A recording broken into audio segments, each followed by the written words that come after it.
পূর্বে পথভ্রষ্ট ছিল। আমাদের নবী মায়ের পেটে আসার পূর্বেও হেদায়েতের পথে ছিল, মায়ের পেট থেকে আসার বাইরেও হেদায়েতের পথে ছিল। জোরে বল সুবহানাল্লাহ। এই জন্য বিরাদর ইসলাম, আমাদের নবী জন্ম নিয়েছেন মা আমিনার পেট থেকে 1450 বছর পূর্বে কমবেশ। কিন্তু তিনার পূর্বে যখন আদম আলাইহিস সালামকে তৈরি করার আলোচনা পরামর্শ ফেরেশতাকে নিয়ে আল্লাহ করতেছিলেন, কোরআন পাকে আল্লাহ বলেছেন, ইয ক্বালা রাব্বুকা লিল মালাইকাতি ইন্নী খালিকুন বাশারান মিন তিন। আল্লাহ বলেন নবী স্মরণ করো ওই সময়ের কথা যখন আমি ফেরেশতাদেরকে বলেছিলাম নিশ্চয় আমি মাটি দিয়ে একজন মানুষ তৈরি করব। কাকে আল্লাহ বলেন? নবীকে। স্মরণ করো। স্মরণ করো কাকে বলা হয়? যেই ব্যক্তি ঘটনা ঘটাকালীন উপস্থিত থাকে। এর মানে আমার নবী মুস্তাফা ওই সময়তে তিনার নূর উপস্থিত ছিল যখন আদমকে সৃষ্টি করার ফেরেশতাদের সাথে আমার আল্লাহ আলোচনা করছিল। জোরে বল সুবহানাল্লাহ। তারপরে চলে আসেন আসহাবে ফিলের ঘটনা ঘটেছিল নবীর জন্মের পূর্বে। আল্লাহ পাক বলছেন, আলাম তারা কাইফা ফাআলা রাব্বুকা বিআসহাবিল ফিল। নবী তুমি কি দেখোনি? কাকে আল্লাহ বলছেন? নবীকে। তুমি কি দেখোনি? এর মানে আসহাবে ফিলের ঘটনা যখন ঘটেছিল আমার নবী মুস্তাফা সেই ঘটনা ঘটাকালীন উপস্থিত ছিল। জোরে বলুন সুবহানাল্লাহ। এই জন্য রাসূল পাক বলেছেন, কিতাবটির নাম হাকিম আল মুস্তাদরাকের মধ্যে হাদিস, ইমাম হাকিম বলছেন হাজা হাদিসুন সহিহুল ইসনাদ, হাদিসের সনদ হচ্ছে সহিহ। ইমাম বুখারী তারিখুল কবিরের মধ্যে হাদিসটি সহিহ সনদে উল্লেখ করেছেন।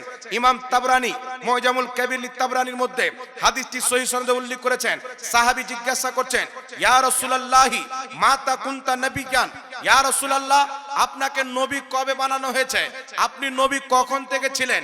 রাসূল পাক বলছেন, কুনতু নবিয়্যান, আমি ওই সময়তে নবী হয়ে গেছিলাম। ওয়া আদম বাইনার রূহি ওয়াল জাসাদ, আদমের দেহের মধ্যে আত্মা ভরা হয়নি, আমি মুস্তাফা নবী হয়ে গেছিলাম। জোরে বলেন সুবহানাল্লাহ। লাস্ট একটি হাদিস, কিতাবটির নাম হচ্ছে মুসনাদে আহমদ। আল্লাহ নবীকে সাহাবী জিজ্ঞাসা করছেন, ইয়া রাসূলুল্লাহ মাতা জুইলতা নবিয়ান, আপনাকে নবী কবে বানানো হয়েছে? রাসূল বলছেন, ওয়া আদম বাইনার রূহি ওয়াল জাসাদ, আদমের দেহের মধ্যে যখন আত্মা ভরা হয়নি আমাকে আল্লাহ নবী বানিয়ে দিয়েছেন। জোরে বলেন সুবহানাল্লাহ। কিন্তু নবী 40 বছর পর নবী হয়েছেন, পূর্বে নবী ছিল না।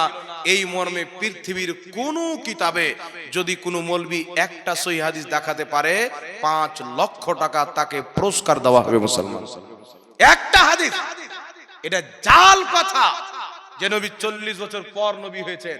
সহিহ কথা হচ্ছে আদমকে কমপ্লিট করার পূর্বে নবীকে আল্লাহ নবুয়ত দিয়ে নবী বানিয়ে দিয়েছেন। 40 বছর পর নবুয়তকে প্রকাশ্য করার, এলান করার, প্রচার করার আমার আল্লাহ আদেশ দিয়েছেন। তাই নবী 40 বছর পর নবী হওয়ার এলান করেছেন। সুবহানাল্লাহ বলেন। কিন্তু নবী আগে ছিলেন, 40 বছর পূর্বে নবী ছিলেন না, 40 বছর পর নবী হয়েছেন। এটা বানানো আকীদা, পকেটের দলিল। আর নবী 40 বছর পূর্বেও নবী ছিলেন, এটা নিজের নবীর দেওয়া আকীদা। আমরা নবীর দেওয়া আকীদা মানব ইনশাআল্লাহ। লতিফুর রহমান ইটাহার নাকি বেটাহার, আচ্ছা বেটাহার, উনার স্ত্রী মারা গেছেন, উনার জন্য দোয়া করবেন। 25,000 টাকা মাদ্রাসা তালিব ইলমদের জন্য দান দিয়েছেন। আল্লাহ পাক কবুল করুক, উনার স্ত্রীকে জান্নাতবাসী করুক। সকলে পড়ুন আল্লাহুম্মা আমিন। জাযাকাল্লাহু খাইরান ফি দারিন। এই প্রশ্নটির উত্তর দিয়ে শেষ করে দিচ্ছি, আর কেউ প্রশ্ন দিয়েন না। পুরুষ হিজড়া যদি ইমাম ও মুয়াজ্জিন হতে পারবে কিনা? পুরুষ হিজড়া ইমাম বা মুয়াজ্জিন হতে পারবে কিনা? দেখেন বিরাদর ইসলাম, যদি কোনো মরদ ব্যক্তি থাকে সেই ব্যক্তি ইমাম হবে, আর যদি কোনো মরদ ব্যক্তি না থাকে সব হিজড়ে আছে, তাহলে হিজড়াদের ইমাম হিজড়া করবে। বুঝতে পারছেন? ফাসিকের ইমাম ফাসিক করাতে পারে, মুয়াজ্জিন হতে পারে, অসুবিধা নাই, আজান দিতে পারে যদি পুরুষ টাইপের হিজড়া থাকে। তবে ইমামতি মরদ লোক করবে, ওয়াকি করার হুকুম আছে।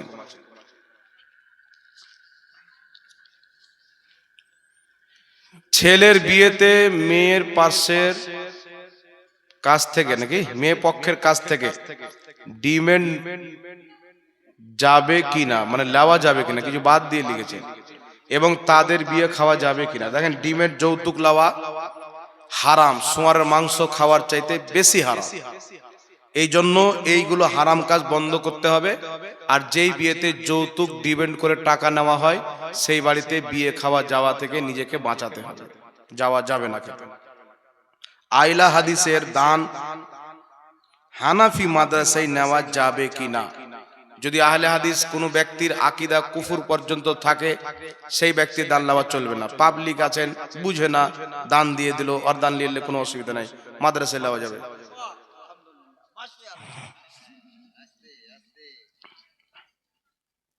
চুক্তি করে মাওলানা জালসা করতে আসলে তার বক্তব্য শোনা যাবে কিনা। চুক্তি করা জায়েজ আছে, আসল শরীয়ত হলো চুক্তি করে জায়েজ আছে।